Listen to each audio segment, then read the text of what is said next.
Iran में आज सुबह से कारों में धमाके हो रहे हैं। ईरान के कई बड़े न्यूक्लियर साइंटिस्ट आज कार ब्लास्ट में मार दिए गए। ईरान का न्यूक्लियर बम बनाने का प्रोजेक्ट जिन साइंटिस्ट के हवाले था, उसकी टॉप लीडरशिप तो मोसाद ने पहले ही मार दी।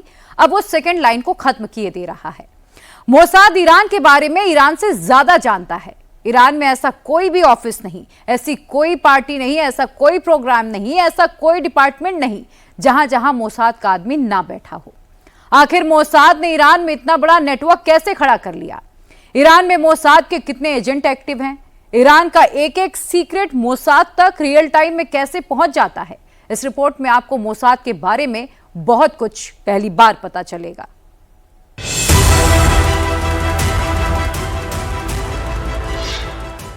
ईरान के घर घर में घुसा मोसाद।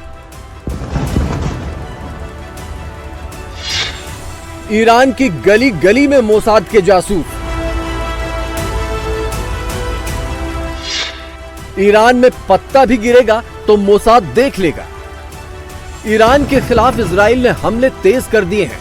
इजराइल के फाइटर जेट्स तेहरान समेत ईरान के शहरों पर ताबड़तोड़ स्ट्राइक कर रहे हैं। इजरायली हमलों से पूरा ईरान दहल रहा है। शहर के शहर तबाह हो रहे हैं। इजराइल ईरान के शहरों को चुन चुन कर निशाना बना रहा है। इजरायली सेना दावा कर रही है कि उसने अब तक के ऑपरेशन में ईरान के अंदर 300 से ज्यादा टारगेट हिट किए हैं। 20 से ज्यादा टॉप कमांडर और कई हथियार और तेल डिपो तबाह कर दिए हैं। इजरायली हमलों के सामने अब ईरान बेबस होता दिखाई दे रहा है। इजराइल की इस अचूक रणनीति के पीछे है उसकी भरोसेमंद खुफिया एजेंसी मोसाद। मोसाद का काम करने का तरीका। मोसाद ने ईरान में घुसपैठ कैसे की?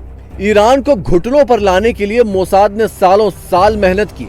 ईरान की न्यूक्लियर फैसिलिटी पर भी मोसाद की करीब 15 साल से नजर है। इसके लिए मोसाद ने उन ईरानी नागरिकों को हथियार बनाया जो ईरान की शिया सरकार से नाराज हैं। इसके लिए मोसाद ने वहां के बलूच कुर्द को टारगेट किया। बलूच पहले से ही ईरानी सेना के खिलाफ लड़ते रहे हैं। उनके लिए दुश्मन का दुश्मन दोस्त है। दूसरा, मोसाद ने उन लोगों को अपना एजेंट बनाया जो कट्टरपंथी मौलवियों के राज से नफरत करते हैं। मोसाद के लिए ये सबसे कीमती एजेंट साबित होते हैं क्योंकि वो पैसों के लिए नहीं बल्कि मकसद के लिए लड़ते हैं। इसके अलावा मोसाद के अधिकारी दिन रात एक करके इंटरनेट पर ऐसे लोगों को खंगालते हैं जो वहां की सरकार के खिलाफ लिखते पढ़ते हैं, फिर धीरे धीरे उन्हें अपना एजेंट बनाते हैं। मोसाद ने बीते कई सालों से ईरान में ऐसे एजेंटों का जाल बना रखा है।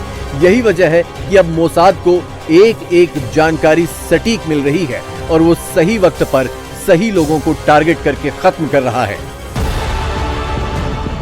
ईरान को घुटनों पर लाने के लिए मोसाद ने सबसे पहले ईरान के डिफेंस सिस्टम को तबाह किया। ईरान से ही ईरान के डिफेंस सिस्टम को ध्वस्त कर दिया। इसके लिए इजराइल ने काफी पहले से ही फूल प्रूफ प्लान तैयार किया था। मोसाद ने इजरायली एयरफोर्स का रास्ता क्लियर करने के लिए पहले ईरान की मिसाइल कैपेबिलिटी को कमजोर किया। ईरान के एयर डिफेंस सिस्टम को बेअसर करने का काम किया।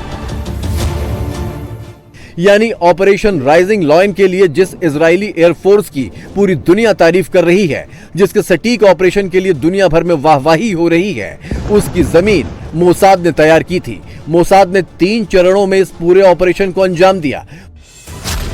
मोसाद ने ईरान के अंदर विस्फोटक ड्रोन लॉन्च करने के लिए एक बेस बनाया। बाद में ड्रोन का इस्तेमाल तेहरान के पास मिसाइल लॉन्चर को निशाना बनाने के लिए किया। अटैक से पहले ड्रोन को एक्टिव कर ईरान के सैन्य ठिकानों में तबाही मचा दी। जब इजरायली फाइटर जेट्स ने ईरान की न्यूक्लियर फैसिलिटीज समेत बड़े मिलिट्री लीडर्स के खिलाफ हमलों की शुरुआत की, उसके पहले ही उसके जासूस दुश्मन के इलाके में अपनी पैठ बना चुके थे। जब इजरायली लड़ाकू विमान आसमान में कहर बरपा रहे थे, उसी दौरान खुफिया एजेंसी मोसाद के जासूस ईरान की जमीन पर ही ऑपरेशन चला रहे थे। अब इसके सबूत भी मिलने लगे हैं। ईरान की आर्मी ने देश के भीतर एक 3 मंजिला इजरायली ड्रोन फैक्ट्री का पता लगाया है। यहां इजराइल सुसाइड ड्रोन तैयार कर रहा था। कहा जाता है कि इन ड्रोन्स को इजरायली खुफिया एजेंसी मोसाद तस्करी करके ईरान लाई थी और इन्हें यहां पर असेंबल किया जा रहा था। ये वही ड्रोन्स हैं जिनका इस्तेमाल इजराइल ने ईरान के खिलाफ किया। इन्हीं घातक ड्रोन से ईरान के एयर डिफेंस सिस्टम को तबाह किया। ईरानी आर्मी ने ऐसे ट्रकों को भी पकड़ा है जिसमें इजराइल के ड्रोन लाए जा रहे थे, जिसके बाद ईरान की टेंशन बढ़ गई है। ईरान की फौज को डर सता रहा है कि इजराइल की ऐसी और भी फैक्ट्रियां ईरान में मौजूद हो सकती हैं जो ईरान के न्यूक्लियर और सैन्य ठिकानों को निशाना बना सकती हैं। पिछले 24 घंटे के अंदर इजराइल ने तेहरान, कोम, मशहद, शिराज, किरमानशाह जैसे बड़े और अहम शहरों को टारगेट किया है। इजरायली फोर्स ईरान के मिलिट्री बेस और न्यूक्लियर फैसिलिटीज को निशाना बना रही है। ईरान के टॉप न्यूक्लियर साइंटिस्ट और एक्सपर्ट्स को चुन चुन कर मारा जा रहा है। एयर स्ट्राइक के साथ ही अब तेहरान में कारों में विस्फोट हो रहे हैं।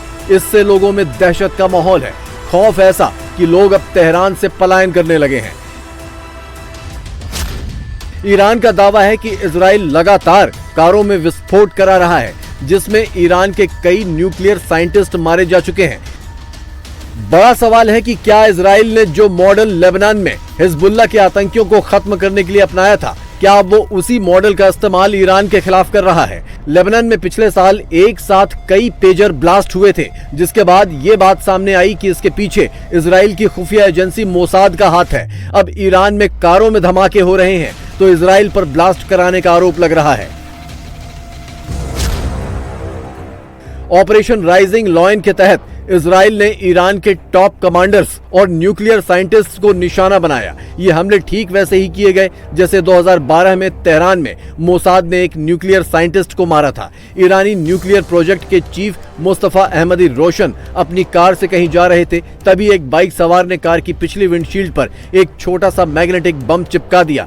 चंद सेकंड के बाद बम विस्फोट हुआ और न्यूक्लियर साइंटिस्ट की मौत हो गई। अहमदी रोशन ईरान के नतांज में यूरेनियम एनरिचमेंट सेंटर में काम करते थे। माना जाता है कि मोसाद ने ही उनकी हत्या की प्लानिंग की थी। मोसाद का यह ऑपरेशन दिखाता है कि इजराइल की खुफिया एजेंसियों का ईरान के भीतर कितना मजबूत नेटवर्क है, जिसकी बदौलत वो ईरान के बड़े मिलिट्री अफसरों से लेकर संवेदनशील जगहों तक को अचूक निशाना बना रहा है।